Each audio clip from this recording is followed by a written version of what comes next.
Hey guys, what's up? It's your boy Boxingmaestros here, going on live again to talk to you guys about what's been going on with boxing so far this week. As far as we know right now, Tzsyu is fighting Fundora. Thurman has been replaced. They showed a proof of his MRI. His MRI indicated that he has torn a tendon on his bicep, the one that connects to his elbow, I believe. So he is completely out. He has been replaced with Sebastian Fundora, a guy that's 6'6". He's super fucking tall. And Tzsyu is only 6'9", which is also very. He's not 6'9". He's 5'9". Excuse me. He's 5'9", which is also pretty tall. And he is being dwarfed by the 6'6" Fundora. 6'6" Fundora, he's a big, tall, lanky guy. He's got really long reach. He should have a reach advantage as far as I know. But the thing about Fundora and what makes this fight interesting is that Fundora fights on the inside. He doesn't use his reach. He doesn't use his height. He just leaves his advantage completely out of the fight for some reason. That's just his style. What can you do? Sometimes the guys just have a style and you can't get him out of it. So Fundora will be fighting Tzsyu. Tzsyu is also an inside fighter. He's also very aggressive, and so is Fundora. So I do believe we have a better fight now than it was with Thurman. With Thurman, it was more like which Thurman is going to come. Is he too old? Is he going to be able to handle Tzsyu? Now we have a wild card, a 6'6" wild card. And now there's two young guys that are fighting for vacant titles. And I think this fight has just gotten a lot more exciting. That's just my opinion on it. I don't know what you guys think about that. But I think the fight has gotten a lot more interesting ever since Fundora has replaced Thurman. So that's pretty exciting in my opinion. I would like to see the fight not end in one punch, honestly. And when it's inside fights and it's two aggressive guys, what I like to see is for them to throw a lot of punches, go at it back and forth. Nobody knows who's gonna win. It's very close decision, or maybe a late stoppage. Who knows? But that's what I would like to see. That's the fights that entertain me. I don't know about what you guys think. It's more like the Vasquez versus Marquez fights, like the Eric Morales versus Barrera, the Gotti versus Ward. Those are the fights that I like, and I believe that this fight is going to be like that. And if it's pretty exciting, I would like to see a rematch as well. Why not? Now, on to other news. It seems like Crawford has activated his clause as a WBO super champion. What that means is that he's going to become an automatic mandatory for the 154 division, which is the Fundora and Tzsyu division. So he will be fighting for one of the titles that they're going to be winning. So whoever the winner is from Fundora and Tzsyu seems like he's going to fight Terence Crawford. Terence Crawford will be moving up to challenge them. So I think that's pretty exciting. Terence Crawford moving up in weight and fighting possibly Tzsyu. I think it's a very exciting fight. Also, it depends if Fundora and Tzsyu, if they go at it and it's a really good fight, and maybe Fundora wins, who knows? It's a very interesting fight. It's two young guys now that are very aggressive and throw a lot of punches. So I think that would be pretty exciting. I would like to see that fight go into the later rounds to see who can really last. And then the winner of that, which a lot of people are thinking is Tzsyu. A lot of people in my followers think Tzsyu is going to win. I personally am backing Fundora. I really like Fundora. He's a really tall guy. He throws a lot of punches and has an exciting style. So does Tzsyu. I'm not knocking him either. So a fight between them, either one of them, and Terence Crawford moving up in weight to 154 division, I think will be pretty exciting. I don't know what you guys think about that. Seeing Terence Crawford move up in weight instead of staying at 147, I think will be pretty exciting. Also, Tzsyu and Crawford have been going at it. They have been going at it, and they seem like they will be scheduled to fight if Tzsyu wins. Now, going on to other news, the Canelo and Benavidez drama. Canelo has said that he wants $150 million to $200 million to fight Benavidez. He says if he gets that money, he'll fight him tomorrow, is what he says. He has been asking for more money, but he picked Munguia. Munguia was offering less money than Benavidez was, so I don't know what the point of that is. But it seems like the prince from Saudi Arabia has been called upon by Benavidez. Benavidez tweeted and tagged him. Well, he posted on Instagram and tagged him, and Benavidez says that he would like for the prince from Saudi Arabia to schedule that fight, to pay Canelo his money, and what he said was shocking. He said that he would donate all of his purse, all the money that Benavidez will win for the Canelo fight. He said if he loses, he would donate all of it to whatever organization the prince wants him to donate it to. He says if he wins versus Canelo, or when he wins versus Canelo, he said that he will be donating most of his purse anyways. He said he'll donate it to any organization for children that have hunger around the world. So either way, Benavidez says, I'm fighting for glory. I'm not fighting for money. Either way, if Turkish Halal, which is the prince from Saudi Arabia, if he makes this fight, whatever I'm winning, whether I lose, I'm giving it all up. If I win, I'm going to give most of it up anyways. He said he's not there for that. He just wants to fight Canelo. And the prince from Saudi Arabia has answered Benavidez. What he said today was that he will be paying Canelo $200 million. He says that what he will be doing is wanting to schedule a fight between Benavidez and the winner from Bivol and Beterbiev, which is a higher weight class for Benavidez now. So instead of Canelo moving up or Benavidez coming down to fight Canelo, he said he would rather have Benavidez move up and fight the winner from Bivol and Beterbiev, which is something that I had thought about, but I didn't think it would be that exciting. But now that I mention it, Bivol versus Benavidez, I think will be exciting because Bivol has a very lengthy type of boxing. He moves around a lot, he throws a lot of punches, and I think he will give Benavidez problems because he moves so much and he has such great distance when he fights.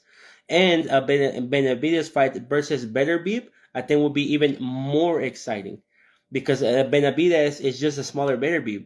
It's a tough guy. He throws a lot of punches. He's very strong, and he just pressures people and wears people down, and it's what Benavidez does. So I think a fight between Beterbiev and Benavidez will be really, really exciting. I don't know what you guys think about that. I think that will be exciting fight as well. Of course, I want to see Canelo and Benavidez go at it. Mexican versus Mexican American. They've been having a lot of drama, talking a lot of shit to each other. So I think that would be great. But I also wouldn't mind Benavidez fighting Bivol or Beterbiev. I think that would be an awesome fight as well.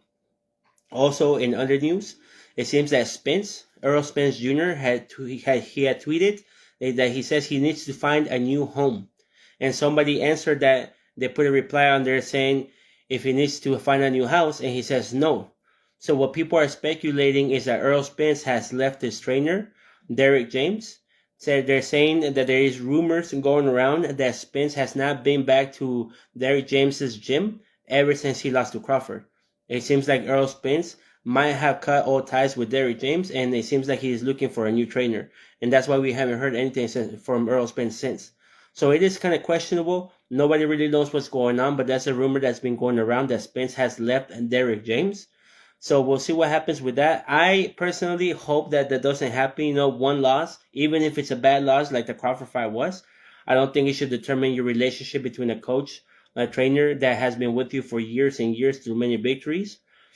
So I hope that doesn't happen. I really like Errol Spence, and I like the training that he does with Derreck James. It seems like they have a really good bond, a really strong bond, and I would like for them to keep going at it with that. Even if that loss is there, I think they can work it out and keep working on it and get even better. Maybe at a higher weight class. Maybe that would be good. So I don't know what you guys think about that. What you guys think about Spence possibly leaving Derreck James. Also, Tzsyu against Fundora. I think that's going to be a very exciting fight. I don't know what you guys think about it, but I think Thurman dropping out of the fight because he tore a tendon in his bicep. I think that was, unfortunate, of course, but I think now that Fundora is in and has replaced him, I think this fight has gotten to another level. Because before it was whether Thurman was old, if he was too old, if he could handle Tzsyu. Now it's more like this two young, hungry guys fighting for vacant titles, and I think that's pretty exciting. Tzsyu, he's a strong guy. He's the son of a legend. He's very aggressive, knocks people out. And Fundora is a 6'6" monster, really long, really lanky, really tall. But the thing here is that Fundora doesn't fight like a tall, lanky guy. He fights on the inside. He gets in, he gets close to you, throws a lot of uppercuts, throws a lot of hooks, and that's what Fundora does. And he throws a lot of punches for a guy that tall. So a Tzsyu versus Fundora fight, I think will be really good. I think it's two young, hungry guys, very aggressive, throwing a lot of punches. I don't know what you guys think about that. I think that it will be tough for Tzsyu to be able to hurt Fundora because of his height. But then again, a lot of you guys in the comments have been saying that Fundora crouches down anyways. He crouches down, and that's how Mendoza ended up knocking him out. Even though Fundora was beating up Mendoza, he was beating him up. I remember, I don't know if you guys saw the fight or not, but Fundora was beating up Mendoza up until he caught him. So maybe it was just a lucky punch. I'm not sure. But I think we will find out next week when Tim Tszyu and Fundora fight if it was a lucky punch from Mendoza that knocked him out or if he is really chinning. Who knows? But Tim Tszyu will for sure test that chin. I think they will for sure go at it, and we'll see who comes out on top. I hope the fight doesn't end in one punch in the earlier rounds. I like to see fights that last long. I like to see a back and forth. The rounds are very close. We don't know who's going to win. Maybe a late stoppage, late knockout, or maybe it goes to decision. It's fine with me. Just like Morales and Barrera, just like Gotti and Ward, just like Vasquez versus Marquez. All those fights, they weren't necessarily close. They weren't necessarily early knockouts or anything like that. They were back and forth fights almost all the way to the end. So that's what I would like to see. I'm not sure what you guys think about that. If you guys would like to comment down, that would be fine. I will answer your questions if you guys would like about my opinions. But I think honestly, between Tim Tszyu and Fundora, I don't know who will win, but I would like to see. I think Tim Tszyu win. I think I would like to see one win, even though I like Fundora's style a lot better. I think Tim Tszyu will go on to fight Terence Crawford if he moves up in weight. He said he's activated the WBO mandatory clause, so he will be challenging the winner from Fundora and Tim Tszyu. I think that will be really interesting to see Crawford move up in weight to fight one of the young lions, the young hungry lions. So I think that would be great. I'm not sure what you guys think about that, but I think Terence Crawford can handle the weight at 164. I think he can. I also think he can manhandle Fundora. About Tim Tszyu, I'm not sure. They're about the same height, and Tim Tszyu is strong. The thing about Fundora is that he's kind of lanky, and I think his body is kind of weak, and he's easy to push around. So I think it will be a better fight between Tim Tszyu and Crawford. I think that will be much more interesting, and I'm sure Tim Tszyu will test Crawford. Even though I think it will be exciting, I honestly think that Tim Tszyu will lose to Terence Crawford at 154. I think Terence Crawford is a machine. I think he's absolutely gifted. And I don't know if you guys know, but Terence Crawford's arms are really long for that weight and for his height. And that's the reason why he's able to throw those hooks from so far back that people do not expect. And since he's a southpaw, when you're a southpaw, it's easier to hit people because it comes from an awkward angle. So if it comes from an awkward angle and you don't think that it's going to hit you, you don't expect it, and it's fucking hitting you. So that's the thing about Crawford. And he's also lightning fast, and he has fast reaction time. So we'll see what happens with that fight. So what do you guys think? What do you guys think about Canelo? What do you guys think about Benavidez? Tim Tszyu versus Crawford possibly. Fundora versus Tim Tszyu. I think we got a good news in boxing this week. I think it's been pretty how would you say, pretty stacked week about boxing news. I think it's great. I can't wait until next week. Also, gotta wait for the fights. For Rolly against Pitbull Cruz. Rolando Romero is going to fight Pitbull Cruz at 140. Pitbull Cruz will be moving up to 140. And Rolando Romero will be staying at 140. And I think that's also another firefight. Before, when Thurman was fighting Tim Tszyu, I was thinking that the Rolly and Pitbull Cruz fight was going to win the whole event. It was going to take people's eyes away from the main event. But now that Fundora and Tim Tszyu, I think now they're both about equal as good. I think Rolando Romero and Pitbull Cruz are going to go at it. They both have aggressive styles. They both hit pretty hard. What I think is going to happen is that Pitbull Cruz is going to throw so many punches and he's going to move so much that Rolando Romero is going to have to back up. He's going to have to take steps back. And I don't think Rolando Romero can fight stepping back. I think that's one of his weaknesses. That's why that older guy that punches very hard, the Barroso guy, I don't know if you guys saw that fight, but Barroso dropped Rolando Romero in that fight. And people say that the ref helped out Rolly because he did count kind of slow. He let him, get his wits together. And then the bell rang. And then Rolly Romero was able to capitalize in the later rounds and knock out Barroso. But the knockout happened when Rolando Romero was backing up and he went into the ropes and Barroso hit him and he dropped him. And I think that's what's going to happen. I think Pitbull Cruz is going to push him back. He's going to keep pushing him back. Rolly Romero is going to be, stepping back, not knowing what to do, try to throw awkward shots here and there. But they're not going to have any steam on them. And that's the whole point about boxing when you're walking back. It's about stepping at the right time and throwing the punches at the right time so you're able to put some power together. If not, if you're backing up and you're just doing this, you're not really throwing any weight behind them. And I think Pitbull Cruz is just going to walk right through that. And I don't know if you guys remember that Gervonta Davis versus Pitbull fight. Pitbull was able to avoid a lot of punches from Gervonta Davis, and he was also able to take a lot of punches from Gervonta Davis. So pound for pound, I think Rolando Romero hits pretty hard, but I think Gervonta Davis might hit even harder, punch by punch. And Pitbull Cruz was able to take the punches from Gervonta Davis.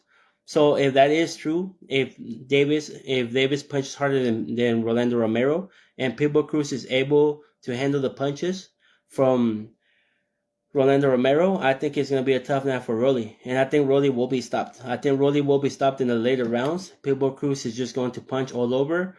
Rolando Romero's defense is going to be exposed. And Pitbull Cruz will come out with the victory. I think it will come out as a late stoppage. I think probably Rolando Romero will gas late. And that's when Pitbull Cruz is just going to pick it up and just be there in front of him. And it's just going to make him fatigue even more and be taken out of there. I think that's what's going to happen. I don't know what you guys think about that. I think Pitbull Cruz is going to beat Rolando Romero. I think Team Tzsyu might beat Fundora, but I think that's going to be a much closer fight than we think. And I think that's going to be a much more exciting fight, even more than Rolly and Pitbull, which I also think is going to be a good fight. I also think it's an exciting idea about the Prince from Saudi Arabia saying that he would like to see Benavidez fight the winner from Bivol and Beterbiev instead of fighting Canelo. I think that's also a great fight. Like I said, Bivol will give Benavidez problems because he moves so much and he has great distance control. And I think Beterbiev versus Benavidez will be an awesome fight too because they almost have the similar style. They throw a lot of punches, they come forward and wear people down, and we'll see which one of them is going to wear who out first. I think that's also exciting. And about Errol Spence splitting with Derreck James, I hope that's not true. I hope it doesn't happen. I really like Spence and Derreck James together. I don't think one loss should hurt that relationship, but if it is, then it is what it is. We'll just wait to see what Errol Spence does next. I'm a fan of Errol Spence, so I wish him well. I also wish Derreck James well. I hope that the relationship doesn't stay in a bad state. But it is what it is, yo. That's the end of this stream. I hope you guys have a good day. I appreciate you guys coming on here. I get on here every week, every Saturday afternoon around 4 p.m. Mountain Time. So we'll see you guys next week. I really appreciate y'all. Y'all have a good one, okay? See y'all later.